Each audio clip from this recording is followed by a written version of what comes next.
पुरी रथखला एवं चलचंचल वर्तमान सुधा तीन रथर 34 चक निर्माण शेष हो दंडा निर्माण तीन रथर 5 दंडा काठ पड़ा सहित विभिन्न अंशर निर्माण कार्य जारी रही। भोई सरदार रवि भोई नेतृत्व में भोई सेवक मैंने 40 फुटिया दंडा काठगुड़ी तीन रथ खलाठारे सहायता कार्य शेष कर दंडा सहायता कार्य तीन मुख्य महाराणा तदारख क्रमे संपन्न होती। वर्तमान सुधा तीन रथर 21 अखर उभय पार्श्व गोलेई कार्य शेष पर्यायर पहुंची कहु। तीन रथरे मोट 42 जोकार निर्माण काम शेष पर्यायर पहुंची। तीन रथर रूपकार सेवक माने कोण गुजगुड़िक सिंह विराल रूप खोदे जारी रखिंट। तारी भितर सिंगड़ा बाड़िया को नहीं जो रही है जो शब्दटी से संपर्क टीका जानापी चेष्टा करवा। पुरी रिपोर्टर शैलेन्द्र आचार्य आम सहित जोड़ी। शैलेन्द्र, जो शब्द गुड़िक रही ये शब्द गुड़िक सहित पुरीर आवेग रथयात्रा संपर्कित जो संस्कृति रही परंपरा रही सहित खूब ओतःप्रत भाव जड़ित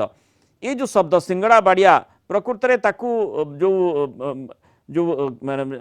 सेवायत माने कि भाव में वर्णना करि जो सिंगड़ा बाड़ियाटी कौन आउ तार उद्देश्य प्रकृत में कौन?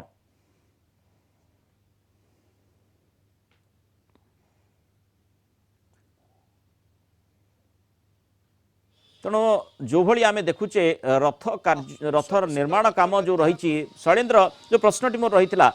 जो सिंगड़ा बाड़िया आम कहूचे बा जो शब्द गुड़िक विभिन्न समय आसूची ताकू जोकर निर्माण ये जो जिनस गुड़िक रही से शब्दर तात्पर्य प्रकृत में कौन? देखो प्रथम कथा मूला रथ संहिता एवं शिल्पशास्त्र को आधार कर ही विश्व प्रसिद्ध रथयात्रार रथ निर्माण कराए। मुझे खाली सूचना देवाई चाहिए और सहित किसी दृश्य देखू जे विश्व प्रसिद्ध रथयात्रा पवित्र अक्षय तृतीया तिथि जो रथ निर्माण आरंभ होता तीन रथर मोट 42 चक रही। महाप्रभु श्री जगन्नाथ नंदीघोष रथर हूँ 16टी चक, प्रभु बलभद्र तालध्वज रथ 14 चक, देवी सुभद्रा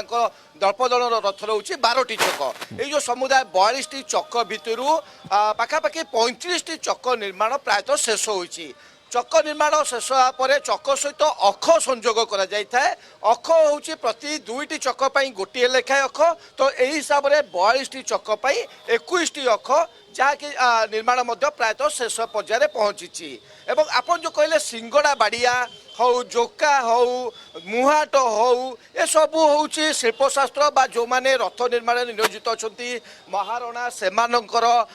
भाषा कहीं क्यों वर्ष प्रचलित होती। सिंगड़ा बाड़िया सिंगड़ा साधारणतः भाव साधारण लोक बुझते आम सिंगड़ा जलखिया अर्थरे ग्रहण करूँ श्रीमंदिर जो भाषा रही सिंगड़ा बाड़िया अर्थ हूँ तुम्ब सहित अरर संजोग एवं तुम्ब सहित अर को संजोग कर जो प्रक्रिया जो बाड़े से संजोग करती भोई सेवक मैंने श्रीमंदिर प्रशासन कार्यालय जनता गाड़े ताकू कहुए सिंगड़ा बाड़िया एवं से जो तुम्ब सहित अर संजोग होता है से अर पुणी परवर्ती समय चक सहित संजोग होता है। आम संपर्क आउ टे प्रांजल भाव में बुझी ना आम सहित अच्छा बालकृष्ण महाराणा जो महाराणा सेवक रही प्रतिक्रिया ना साधारण लोक सब उत्कंठा सहित अपेक्षा कर जो आम जो भाषा रही शब्द रही ये जो सिंगड़ा बाड़िया ये अर्थ साधारण लोक केमती बुझे कौन सिंगड़ा बाड़िया? सिंगड़ा बाड़िया कहले आम जो प्रत्येक चक तैयारी हुए चकर मझी अंश जो हब बा तुम्बरे 16 गोटी अर बा स्पोक जो लग जाए ताको आम सिंगड़ा बाड़िया कहूँ जोटा कि तुम्बरे अर संजोग को सिंगड़ा बाड़िया कहुए जोटा कि भोई सेवक द्वारा